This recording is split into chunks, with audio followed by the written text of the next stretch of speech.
Queridos irmãos, dando sequência, né? Capítulo 19, parábola da figueira que secou. Acredito que vai ser o último vídeo, mas se não for, vai ter mais um, né? Então aqui agora vai falar sobre os médios. Os médios são os intérpretes dos espíritos. Suprem nestes últimos a falta de órgãos materiais pelos quais transmitam suas instruções. Daí vem o serem dotados de faculdades para esse efeito. Nos tempos atuais de renovação social, cabe-lhes uma missão especialíssima.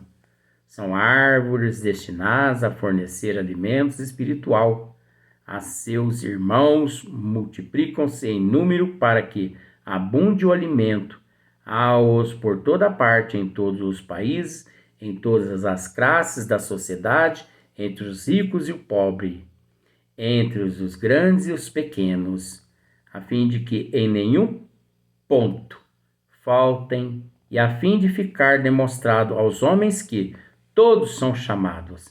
Se, porém, eles desviam do objetivo providencial, a preciosa faculdade que lhes foi concedida, se a empregam em coisas fúteis ou prejudiciais, se a põem a serviço do interesse mundano, em vez de frutos sazonados, quer dizer, amadurecidos, dos outros, dão mal frutos. Se recusam a utilizá-la em benefício dos outros, se nenhum proveito tiram delas, então veja bem.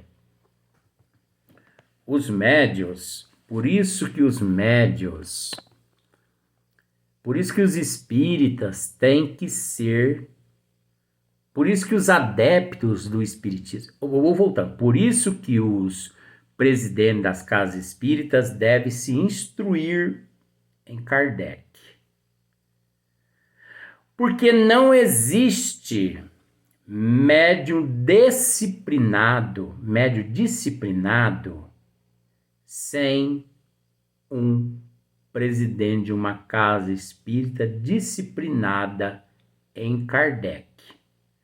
Porque é de costume do empregado repetir e fazer tudo aquilo que ele vê o patrão fazer. Então a responsabilidade do presidente da casa espírita é muito grande, a começar do atendimento fraterno, que são poucas casas, no Brasil, não generalizando, tem muitos, mas na minha cidade são poucas casas que têm o atendimento fraterno, e esse atendimento fraterno não vale nada. A verdade é essa. Então, o presidente da casa espírita tem que se instruir em Kardec para que ele possa orientar o adepto do espiritismo que chega à casa espírita em busca de socorro. Ali, bem orientado, ele vai um dia se tornar um médium da casa, que vai trabalhar em vários departamentos. Tem pessoas que chegam assim e dizem-nos assim: eu sou vidente. Mas se ele não está vendo, eu tenho que ver por ele?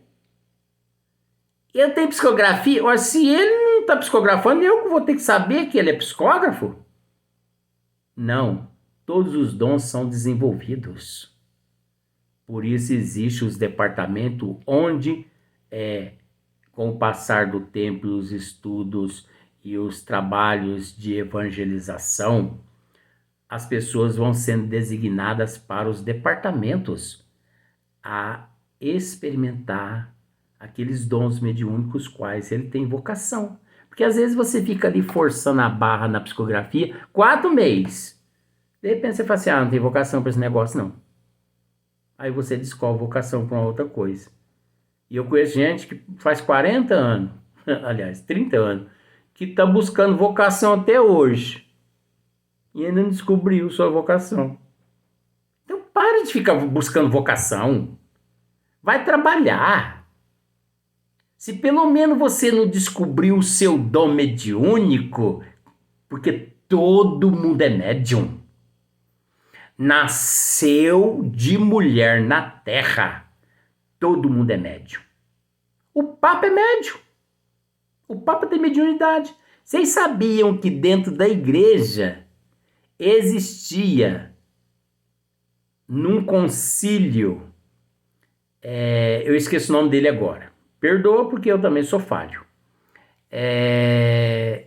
existia comunicação de espíritos dentro da igreja católica e que foi banido pelo um Papa?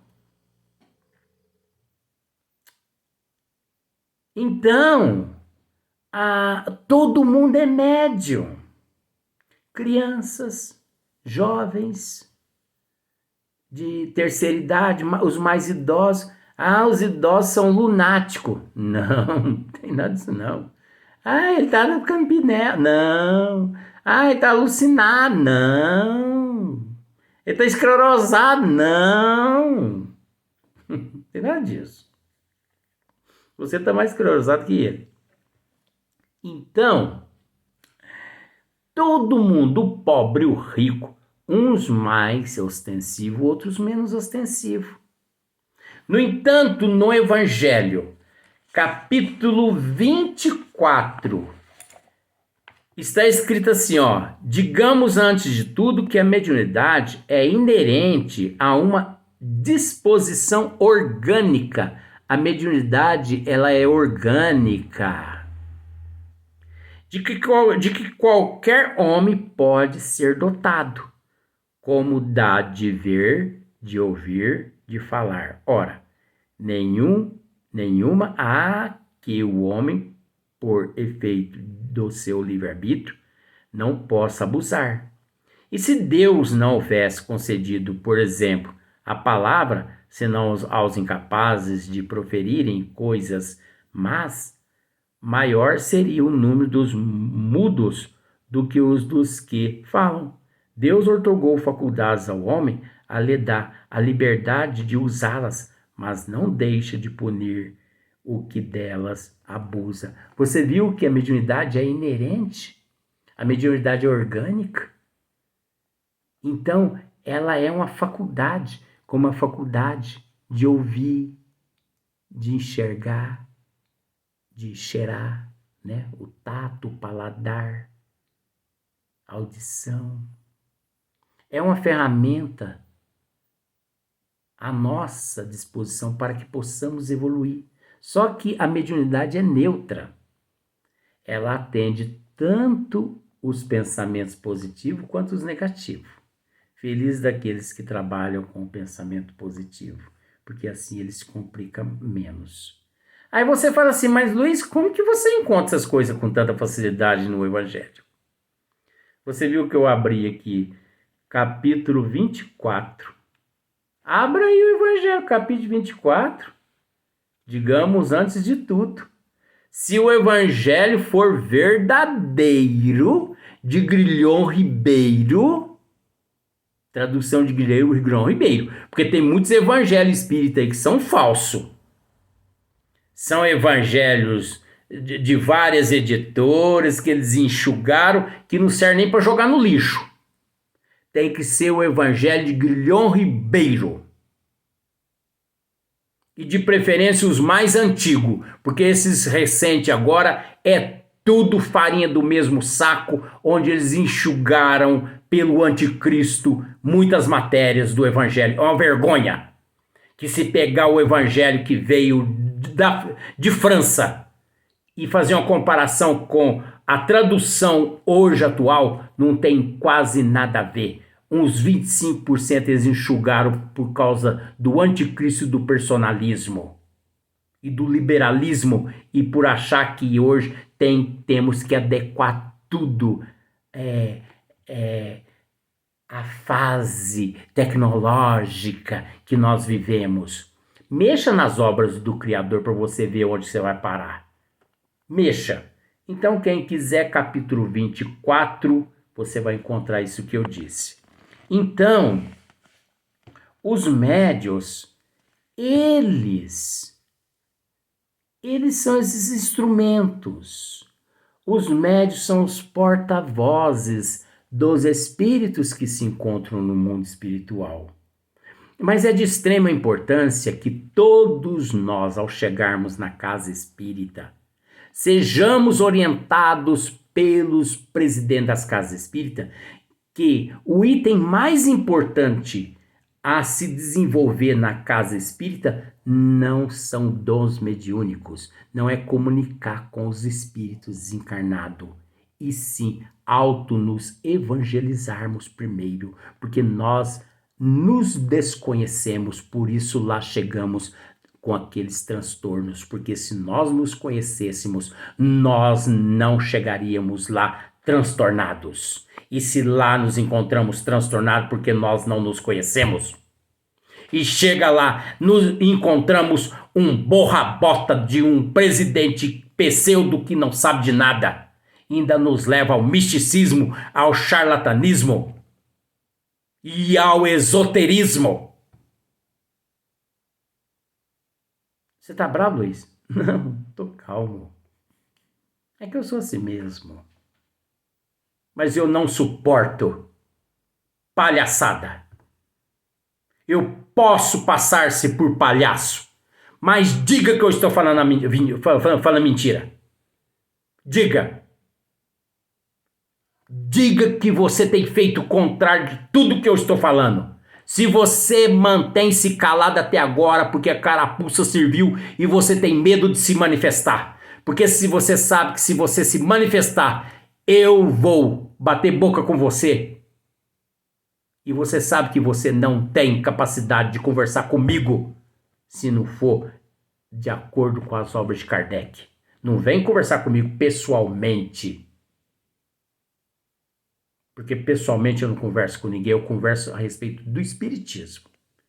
Você pode falar o que você quiser, mas não fala do espiritismo não, porque senão nós vamos uma briga, no bom sentido. Então, os médios são os instrumentos, mas os presidentes têm que instruir esses instrumentos. Passar métodos de disciplina, de orientações. Porque, queridos irmãos, os médios, eles têm que se preparar 24 horas antes de ir aos trabalhos na casa espírita, tanto de aplicar passe, trabalho de obsessão, trabalho de psicografia. Tudo quanto é tipo de trabalho na casa espírita, ele deve evitar. 24 horas, cigarro. 24 horas, café. Por causa da nicotina e por causa da cafeína. 24 horas, carne. 24 horas, sexo. 24 horas, bebida alcoólica. Para estar em sintonia com os bons espíritos. E eu já tive o desprazer de médios alcoolizado vir me aplicar passe. Eu faço só me dá licença. Estou me retirando daqui, é um direito meu. E não permitiu o médium me aplicar passe. Eu não sou obrigado a guardar lixo dos outros. Se eu prezo pela disciplina, por que eu vou permitir os outros jogar lixo em mim? Então esse é o papel do médium. Agora muitos médios falam assim, meu Deus, mas 24 horas sem fumar, sem beber, sem fazer sexo. Onde eu vou parar com isso? Por isso que espiritismo, queridos irmãos, não é para quem quer, é para quem aguenta. Reforma íntima, moral, aceitação, humildade, resignação. E quem não estiver preparado para essa reforma, abandone a doutrina espírita e volta lá para a religião de onde você veio, onde nada te era cobrado, onde você apenas ia no confessionário e depois você pagava ali o dízimo e você estava livre de todos os teus pecados. Isso é uma pura enganação. Isso é mistificação.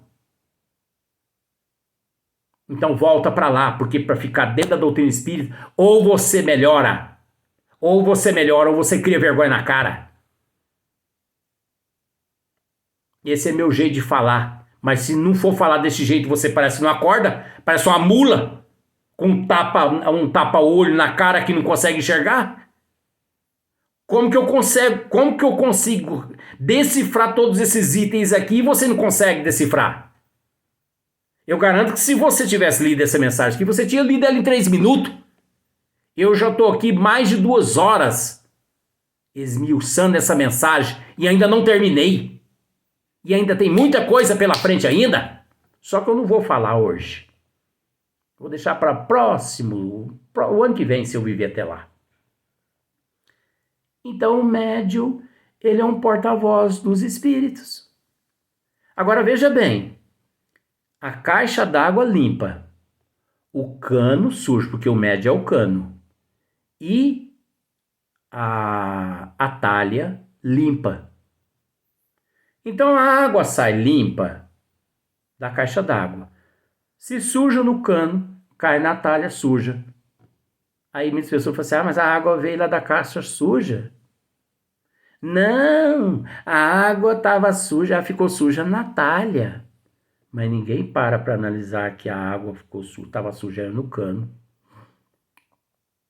Eu conheço centro espírita na minha cidade que médios bebem cachaça, cerveja e fuma, depois vai doutrinar espírito em certas casas espíritas. Isso é uma pouca vergonha. Você acha que você está agindo corretamente? Cria vergonha na tua cara, só. Vai brincar com o ouro. Não vou nem dizer. Mas cria vergonha na tua cara. Vai estudar as obras de Kardec. Vai mudar a tua moral, teu comportamento, tuas atitudes. Vai se conscientizar de que você tem que se preparar para você ser um canal limpo, como quando sintonizamos numa emissora de rádio. Limpinha. Sabe quando você sintoniza num canal na televisão que tá tudo chiando? Aquele ali é o médium pingaiada. É o médium cachaceiro. É o médium promíscuo. Sabe quando você sintoniza e faz tuc? A imagem sai limpinha. 4K. 4K. Agora parece que tem 10K. Eu vou procurar até comprar uma para mim. Tanta inveja. Perfeita imagem. Esse é o médium que procura, né, viver de acordo. Ah, mas é um sacrifício, né? Viver desse jeito. A gente tem que renunciar a muitas coisas. Não vale a pena renunciar por nosso Senhor Jesus Cristo? Então, se não vale a pena renunciar por Jesus Cristo, continue com César. Mas como César, Luiz? Porque a humanidade, praticamente 99,9%, hoje satisfaz a César. Você que vive reclamando da desgraça que vive, das vidas difíceis que passa, das dificuldades que você enfrenta, você esquece que você pediu para passar por que você está passando hoje, há 2.000 anos atrás, quando foi colocado Barrabás. Aliás, é Barrabás, não é César não, me desculpe. Barrabás e Jesus lado a lado, e você pediu, nós pedimos para que Cristo fosse crucificado e Barrabás fosse solto. Então, a partir do momento que Barrabás foi solto, nós não temos nada que queixar. Porque nós pedimos a desgraça, nós pedimos a traição, nós pedimos o roubo, a ingratidão, porque Barrabás é o símbolo de tudo que não presta. De tudo que não presta na terra. E você prefere Barrabás do que Jesus? E você acha muito mais fácil beber uma pinga, fumar um cigarro, falar mal dos outros? Você acha muito mais fácil ficar nos bares, bebendo como se fosse um sapo na beira da represa? E depois ir para o centro, aplicar passe e doutrinar espírito? Do que renunciar a esses vícios? Então você cria vergonha na tua cara?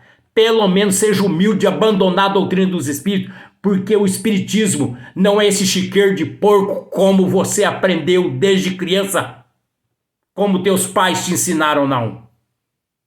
Às vezes teus pais nem te ensinaram, mas você por indisciplinado, você já nasceu porco e continua porco.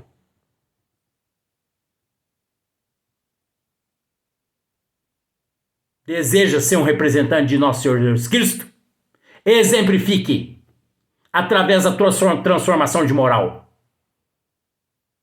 Não é porque você entrou no Espiritismo que o Espiritismo vai exigir que você seja um santo.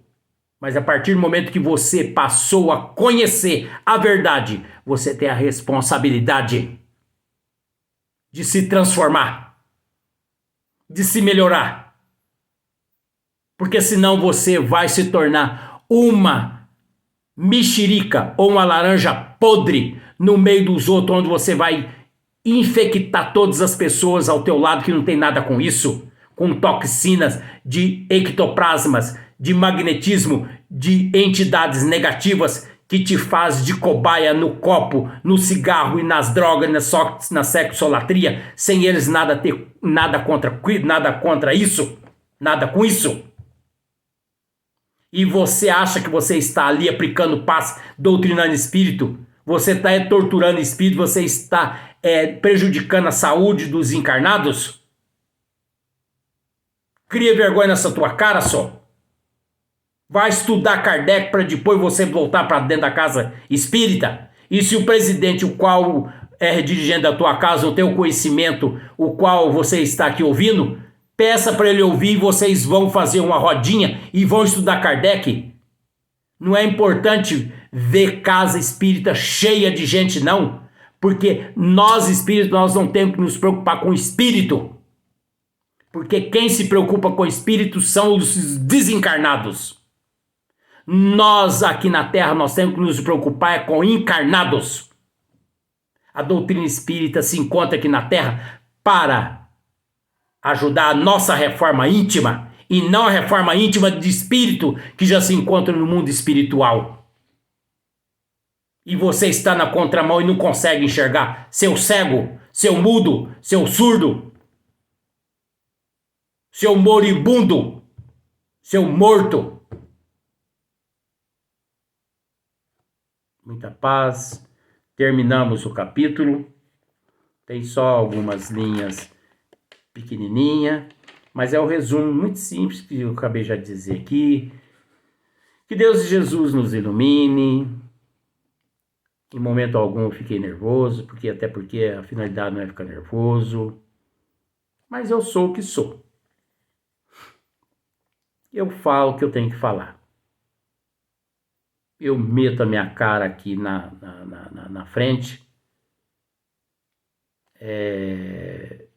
Eu peço até desculpa a você que às vezes entendeu mal. Minha intenção não é ofender ninguém. Eu agradeço. Eu vou fazer todo dia esse agradecimento às pessoas que são responsáveis por esse canal, que é do YouTube, que tem me permitido expor um pouquinho do conhecimento que eu tenho. Que Deus ilumine todos os diretores, todas essas pessoas responsáveis, né? Que Deus, Jesus, Nossa Mãe Maria Santíssima, na crença que cada um possui, que Deus os ilumine e os abençoe cada vez mais, esses diretores, esses membros desse canal, o YouTube, o qual, se não existisse, eu não estaria aqui colocando no ar esses vídeos. E de acordo com a apreciação deles, que vai ao ar, ao conhecimento de muitas pessoas. Então eu agradeço do fundo do coração aos diretores, aos membros, aos responsáveis pelas análises dos conteúdos. Deus que os fortaleça hoje e sempre. E fortaleça todos aqueles também que indiretamente eu citei aqui nos comentários. Não citei nada diretamente, nomes, nada. Foi só indiretamente. A mensagem tem que ser assim. Eu tenho o maior respeito pelo canal, pelos diretores, pelo programa, né? Pelas normas. Que Deus continue os fortalecendo sempre, porque eu estou consciente das normas que vocês possuem. Então, da minha parte, eu farei de tudo para que eu nunca seja chamada a atenção. E se vocês tiverem que chamar minha atenção também do YouTube, que me chame, eu não tenho problema nenhum. Eu sou da paz. Que Deus ilumine vocês do YouTube, que ilumine todos vocês que tiveram a oportunidade de ouvir essas mensagens. Muita paz a todos.